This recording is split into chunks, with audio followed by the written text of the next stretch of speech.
Hello everyone welcome to school plus. आज आम यह वीडियो माध्यम सन बा सूर्य को लेकिन जहाँ भी किसी एनसीईआरटी वन लाइनर अच्छी सबकि आज आम यह वीडियो माध्यम डिस्कसन करवा जमीक कि आमर हो जाऊँ layer of sun, composition of sun, solar wind, aurora, solar flares सेगुड़िक सब कौन ता माने कौन सबकि आज आम यह वीडियो माध्यम जाना। तो आपण मैंने वीडियो को फास्ट रु लास्ट पर्यंत देखिए बिना स्किप कर देखिए। मोर ग्यारंटी आपण मैंने सबकि बुझीपारे और ता सहित आपण मैंने जदि एबे पर्यंत वीडियो को लाइक करना लाइक करेंगे, चैनल को नुआ थिले सब्सक्राइब करेंगे और आपण मानक वीडियो केमिति लागिला मते कमेंट रे जणाइबे। तो चलंतु वीडियो स्टार्ट करिबा। मैं फास्ट जानिबा कि कंपोजिशन ऑफ माने सन। ओके, तो ता पूर्व आमे जानि रखिबा कि सन गोटे कोन। देखंतु सन होची कि कोन ना गोटे होची स्टार। ओके, ता आमे जहा कोडिया रे कहिथांती तारा एवं आमे मध्य ओडिया रे आउ कोन कहिथांते ना सन होची गोटे नक्षत्र। तापर आमे जानिबा ओके, तापर आमे जानिबा कंपोजिशन ऑफ सन। तो आमे सन काहाकू नै कि गठित ताको फास्ट आमे जानिबा। ओके, तो सन काहाकू नै गठित ना हमर फास्ट हबो कि ना हाइड्रोजन। हाइड्रोजन हाइड्रोजन जोटा कि सूर्य रे 71% अवेलेबल अछि। ओके, तापर आसला हीलियम। हीलियम जोटा कि 26.5% आम सूर्य अवेलेबल अच्छी। तापर आसला कि ना other element. Okay, other elements जोटा कि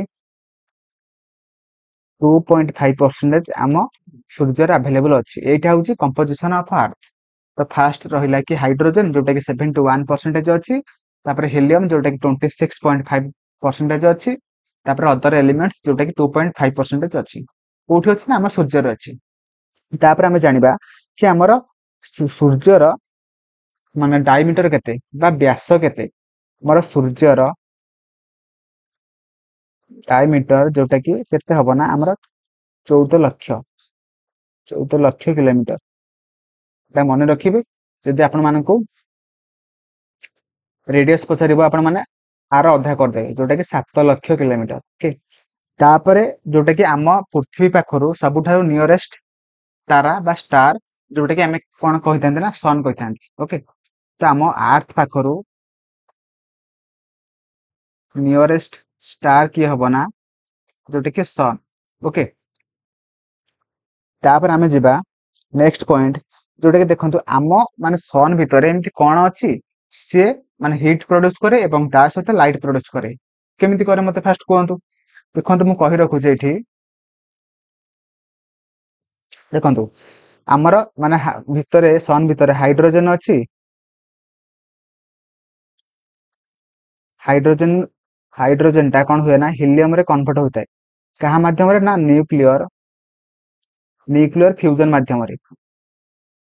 एटा जोटे प्रोसेस एवं एई प्रोसेस माध्यम रे कोन हुए ना सन भितरे हीट एंड लाइट प्रोड्यूस होता है।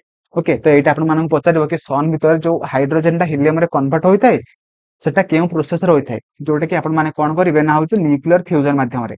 केमिति मने रखिबे देखंतु सन मध्य रे यू अछि एवं फ्यूजन फ्यूजन मध्य रे मध्य यू अछि। फ्यूजन रे मध्य यू अछि। तो सेति पई आपण माने न्यूक्लियर फ्यूजन मने रखिबे जोटा कि हाइड्रोजन टा हीलियम रे कन्वर्ट होइतै एवं सेही कन्वर्ट हेबा माध्यम रे सन हमकु लाइट देइथाय एवं ता सहित हीट देइथाय। ओके, बुझि पाइले। तो तापर आमे जिबा कोउठी कि ना हमर जिबा सब लेयर ऑफ सन माने हमर सन भितरे केतोटी लेयर अछि। देखंतु फास्ट मु देखै दउची एटा होची सन। टोटल ए जो लेयर टा अछि सब होची सन। तो देखंतु फास्ट जो भितरे जो लेयर टा अछि ताको आमे कोन कहिथांते आमे कहिथांती कोन ना कोर। बुझि पाइले। तापर जो ए लेयर टा अछि ताको आमे कहिथांती कोन ना हमर कहिथांती फोटोस्फियर। फोटोस्फियर देन ए लेयर टा को आमे कहिथांती कोन ना क्रोमोस्फियर। क्रोमोस्फियर तापर आसला हमर के ना कोरोना। ओके, तापर देखंतु आमे सबु लेयर गुडीकर टेम्परेचर केते जानि रखिबा। देखंतु कोर जोटा कि हमर 1.5 कोटी। ओके, कोटी डिग्री सेंटीग्रेड जोटा कोठी अछि ना हमर जो कोर जो अछि ना सूर्य सबटार भीतर तम बा इनर जो लेयर टा अछि सेटार टेम्परेचर केते ना 1.5 कोटी डिग्री सेंटीग्रेड। तापर आसला ता परवर्ती लेयर जोटा कि फोटोस्फियर। फोटोस्फियर तार टेम्परेचर केते ना हमर 6000 डिग्री सेंटीग्रेड, 6000 डिग्री सेंटीग्रेड। तापर आसला कि ना क्रोमोस्फियर ताहार होउची टेम्परेचर केते ना 32400 डिग्री सेंटीग्रेड। ओके बुझी पाइले। तापर आसला कोरोना, कोरोना तार होउची टेम्परेचर केते ना माने 27 लाख डिग्री सेंटीग्रेड। बुझी पाइले। तापर देखंतु एतिकी गला। तापर आमे जानिबा कि देखंतु आपण मानकु गोटे क्वेश्चन पचारिबो कि आपण जो सन को देखुचंती सेटा सन रो केउ लेयर एवं सही लेयर को मध्ये आमे कहिथांती कोन ना शाइनिंग लेयर, शाइनिंग सरफेस। देखंतु मैं लिखि दउछु, सॉरी, शाइनिंग सरफेस। तो शाइनिंग लेयर कोउटा ना आमे जोटा देखि थांती से लेयरटा होउची शाइनिंग लेयर। तो आपण मानकु जोटा कि आंसर कोन होबना फोटोस्फियर।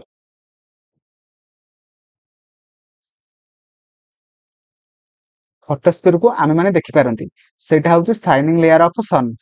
बुझी पाइले। एवं तापर आ गोटे क्वेश्चन पचारिबो कि आउटर लेयर कोउटा माने सूर्यर सबुठारु बाह्यतम लेयर कोउटा जोटा कि आपण माने कोन करिवे ना कोरोना। एवं सही कोरोना जोटा कि सबु गैसेस मानकु नै कि गठित, सबु गैसेस मानकु नै कि गठित।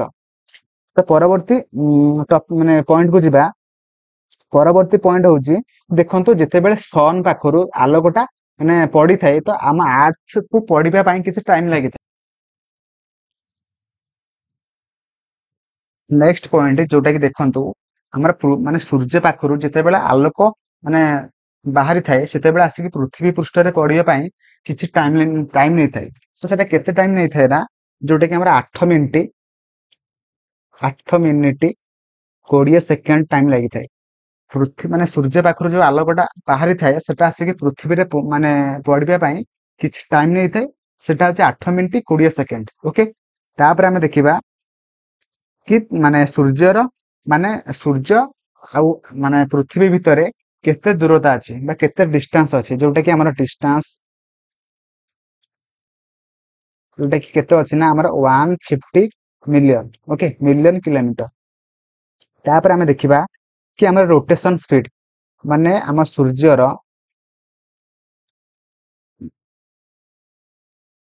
रोटेशन स्पीड केते देखंतु इक्वेटर रे गोटे अलगा थाए एवं पोल रे मध्ये हमरा गोटे अलगा थाए स्पीड। तो हमर इक्वेटर रे हमरा 25.38 डेज जोटा कि हमर रोटेशन स्पीड एवं तापर हमरा आसीची जोटा कि रोटेशन स्पीड जोटा कि पोल रे मध्ये हमरा केते ना हमर 33 डेज। ओके तापर आसला साइज। तो हमरा सूर्यर साइज केते ना पृथ्वी ठारू 3,33,000 गुणा बड़। ओके 3,33,000 गुणा बड़। तापर हमें देखिबा तो एबे हमें देखिबा सोलार विंड कोन। देखंतु the sun is continuously emitting streams of proton in all direction either as spiral streams called solar wind। देखंतु हमर सन रो सरफेस रो माने कंटीन्यूअसली हमर प्रोटॉन गुडी को ऑल डायरेक्शन रे माने एमिटिंग होइथांती। सही एमिटिंग हेबाकू आमे माने कोन कहिथांती ना सोलार विंड। एवं से सोलार विंड गुडी को पृथ्वी पृष्ठ आडको होइथांती। ओके तो बुझी पाइले। तापर हमें देखिबा सोलार फ्लेयर्स कोन ता पूर्व टिके जानि रखिबा कि हमर सन मध्यने जो ब्राइट स्पॉट गुडी थाए से गुडी हमें कोन कहिथांती ना प्लेजेस कहिथांती। एवं डार्क स्पॉट गुडी जो थाए से गुडी हमें कोन कहिथांती ना सनस्पॉट कहिथांती। बुझी पाइले ए दिटा मते मन रखिबे। ओके तापर हमें जानि रखिबा कि सोलार फ्लेयर्स कोन। देखंतु सोलार फ्लेयर्स कोन सेटा होजे गोटे सौर तोफान। ओके तो एही तोफान माध्यम रे बा एही घटना माध्यम रे सूर्य रु माने बहुत मात्रा रे सूर्य किरण उत्पन्न होइथांती। एवं एही घटनाटा कोउठी हमर घटी थाए ना हमर सन स्पॉट जोटा कि डार्क स्पॉट ऑफ सन को हमें कोन कहिथांती ना सन स्पॉट कहिथांती। एवं से सोलार फ्लेयर्स टा हमर कोउठी उत्पन्न होइथाय ना हमर सन स्पॉट रे उत्पन्न होइथांती, उत्पन्न होइथाय। तापर हमें देखिबा देखंतु एही घटना माध्यम रे कोन होइथाय ना माने सन मध्य रे गोटे बड़ धरणर विस्फोरण होइथाय एवं सही माध्यम रे सूर्य पाखरु चुंबकीय क्षेत्र रे एक स्रोत पृथ्वी आडको आसीथाय। एहाको आमे कोन कहिथांते ना आसीथाय पृथ्वी आडको आसीथाय एवं तापर कोन हिला ना ଆର୍ଥ ର ଯୋଉ ଆୟୋନୋସ୍ଫିୟର ଥାଏ ତ ସେହି ଆୟୋନୋସ୍ଫିୟର ରେ ଦିନର କିରଣ ମାଧ୍ୟମରେ ସେ ଅଟୋମେଟିକ ଅବଶୋଷିତ ହୋଇଯାଇଥାଏ ଏବଂ ତାହା ମାଧ୍ୟମରେ ପୃଥିବୀ ପୃଷ୍ଠରେ ସେ ପହଞ୍ଚି ପାରିନଥାଏ ଏବଂ ତା ସହିତ ସେ ଯୋଉ ଆମର ଯୋଉ ସୋଲାର ଫ୍ଲେୟାର୍ସଟା ବା ସୋଲାର ଫ୍ଲେୟାର୍ସ ସେଟା ହଉଛି ଆମର ଯୋଉ ସାଟେଲାଇଟ କମ୍ୟୁନିକେସନ ପାଇଁ ବହୁତ ଡେଞ୍ଜର ହୋଇଥାଏ ଏବଂ ତାହା ମଧ୍ୟରେ ଆମର କଣ ଥାଏ ନା ଆମର ସବୁ ଆୟୋନାଇଜ୍ଡ ଗ୍ୟାସେସ୍ ଗୁଡିକ ସବୁ ଥାଏ ସେଥିପାଇଁ ଆମର ସବୁ ସାଟେଲାଇଟ କମ୍ୟୁନିକେସନ ପାଇଁ ସେଟା ବହୁତ ଡେଞ୍ଜର ହୋଇଥାଏ ଓକେ ତ ମୋର ଆଶା ଆପଣ ମାନେ ସୋଲାର ଫ୍ଲେୟାର୍ସ କଣ ସବୁ କିଛି ଭଲ ଭାବରେ ବୁଝିପାରିଥିବେ ତାପରେ ଆମେ ଦେଖିବା ଅରୋରା ଦେଖନ୍ତୁ ଦ constituent particles of the solar wind and trapped by the earth magnetic field and entered the earth upper atmosphere as aurora ଦେଖନ୍ତୁ ଆମର ଯୋଉ ସୋଲାର ୱିଣ୍ଡ ଆସିଲା କାହା ପାଖକୁ ନା ଆମର ଆର୍ଥ ର ସରଫେସ ଆଡକୁ ସେ ଆସିଲା ବା ଆର୍ଥ ଆଡକୁ ଆସିଥିଲା ଏବଂ ଆର୍ଥ ର ଆଉଟର ମାନେ ଯୋଉ ଆଉଟର ପାର୍ଟ ରେ ଆମର ଗୋଟେ ମ୍ୟାଗ୍ନେଟିକ ଫିଲ୍ଡ ଅଛି ବୁଝିପାରିଲେ ଏବଂ ସେହି ମ୍ୟାଗ୍ନେଟିକ ଫିଲ୍ଡ ମାଧ୍ୟମରେ କଣ ହୁଏ ନା ସବୁ ସେଇ ସୋଲାର ୱିଣ୍ଡରେ ଯୋଉ ସବୁ ପାର୍ଟିକଲ ଗୁଡିକ ଥାଆନ୍ତି ସେଗୁଡିକ ଆସିକି ଆମର ସବୁ ନର୍ଥ ପୋଲରେ ରୁହନ୍ତି ଏବଂ ତା ସହିତ କୋଉଠି ଥାଆନ୍ତି ନା ଆମର ସବୁ ସାଉଥ ପୋଲରେ ଥାଆନ୍ତି ବୁଝିପାରିଲେ ତ ଆମର ଯେଉଁ ମାନେ ସବୁ ପାର୍ଟିକଲ ଗୁଡିକ ସବୁ ନର୍ଥ ପୋଲରେ ରହିଥାନ୍ତି ସେଗୁଡିକ ଆମେ କଣ କହିଥାନ୍ତି ନା ଆମେ ସବୁ କହିଥାନ୍ତି ଆମର ଅରୋରା ବୋରିଆଲିସ୍ ଓକେ ଅରୋରା ବୋରିଆଲିସ୍ କହିଥାନ୍ତି ଏବଂ ଯୋଉମାନେ ଆସିକି ଆମର ନର୍ଥ ସରି ଯୋଉମାନେ ଫାଷ୍ଟ ରହିଲେ ନର୍ଥ ସାଇଡ ରେ ବା ନର୍ଥ ହେମିସ୍ଫିୟର ସେଗୁଡିକୁ ଆମେ କହିଥାନ୍ତି ଅରୋରା